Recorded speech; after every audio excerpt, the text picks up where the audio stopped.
আসসালামু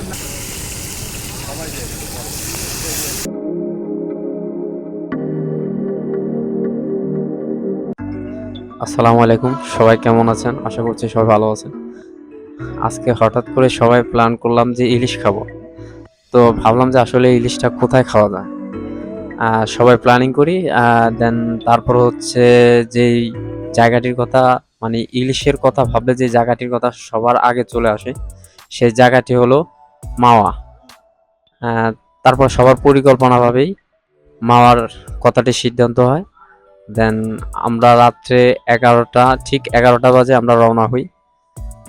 সবাই মিলে প্রাইভেট কার নিয়ে সবাই রওনা হই। যেতে থাকি। আসলে যেতে, যেতে যে আমরা যে জিনিসটি দেখি যে বাংলাদেশটা আসলে অনেক উন্নত হইছে। আপনি যখন মাওয়াতে যাবেন তখন দেখবেন যে এক্সপ্রেসগুলা, যে রাস্তাগুলা মানে অনেক সুন্দর। মানে কি বলবো, আপনারা যদি মানে না যান তাহলে আসলে বুঝতে পারবেন না। যেতে, যেতে আসলে আমাদের আড্ডা এবং গান অনেক ভালো লাগলো। দেন রাতের যে ব্রিজের উপরে যে রাতের ল্যাম্প পোস্টগুলা, যে বাতিগুলা আসলে খুব সুন্দর, মানে দেখতে খুবই ভালো লাগে। আর আপনারা যখনই ঢাকা থেকে মাওয়ার উদ্দেশ্যে রওনা দিবেন এবং ভিউটা যে এত সুন্দর আপনারা তখনই বুঝতে পারবেন। আমরা এখন হিলসা রেস্টুরেন্টের কাছে চলে আসছি, কিন্তু এখানে অনেক খাবারের দাম বেশি রাখে, তাই আমরা আর এখানে দাঁড়াবো না, আমরা আরো সামনের দিকে চলে যাব।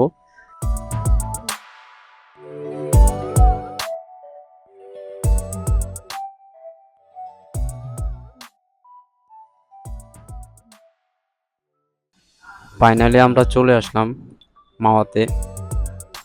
এখানে আসার পর দেখবেন অনেকেই আপনাকে ডাকবে, এখানে আসেন, এখানে আসেন, এই রেস্টুরেন্টে আসেন, এটা অনেক ভালো।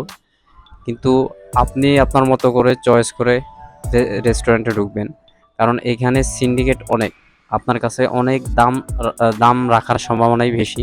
এখানে দাম বেশি রাখবে আপনার কাছ থেকে। আপনি আপনার মতো করে প্রথমে সব কিছু দেখবেন, দেখে দাম দর করবেন, দেন তারপর হচ্ছে কিনবেন।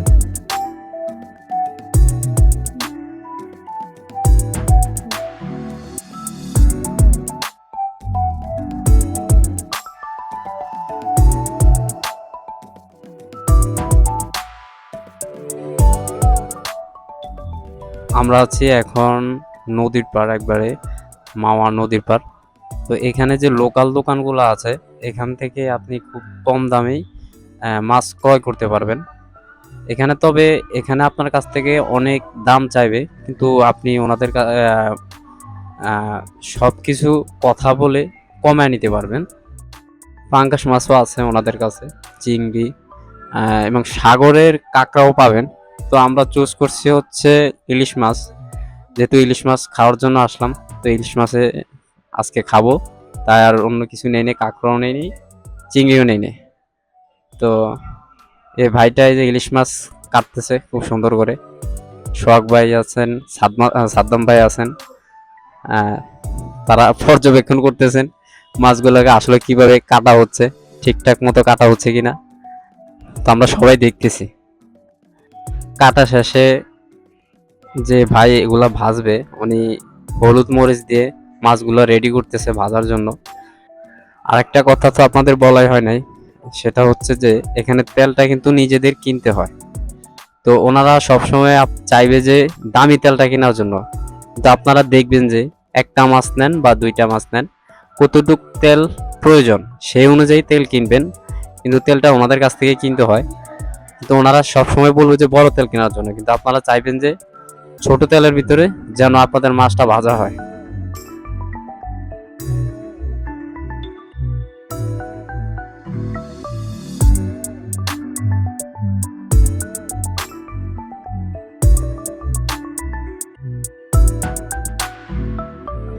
সবাই অধীর আগ্রহে দাঁড়ায় আছে কখন মাছটা ভাজা হবে, কখন খাবে।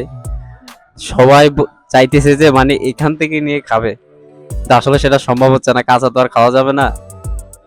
দেখেন সাদ্দাম ভাই, সোহাগ ভাই, আরো যে ভাইরা আছেন সবাই দাঁড়ায় আছেন কখন শেষ হবে ভাজা, কখন খাবে। এখন ভর্তার প্রসেসিং চলতেছে। আপনারা যখন ইলিশ মাছ কিনবেন তখন ইলিশ মাছের ল্যাঞ্জা দিয়ে আপনাদেরকে ওনারা খুব সুন্দর করে ভালোভাবে ভর্তা বানিয়ে দিবে। তো আসলে ওনারা যে ভর্তাটা বানায় এটা অনেক ভালোই, যেটা দেখলাম যে ওনারা অনেক সুন্দরভাবে বানায় এবং খুব সুন্দর হয়।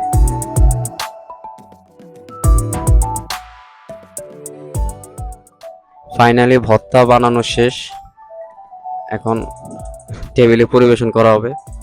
তো এখন আমরা টেবিলের দিকে যাব, আমাদের সব কিছু এখন প্রস্তুত। তো এখন আমাদের খাওয়ার পালা। তো এখন খাবো। তো আপনাদের সবাইকে একটা কথাই বলবো, আপনারা যখনই আসবেন মাওয়াতে তখন অবশ্যই যাচাই বাছাই করে তারপর হচ্ছে ইলিশ ইলিশ নেবেন। তো সবাই ভালো থাকবেন, সুস্থ থাকবেন। আল্লাহ হাফেজ।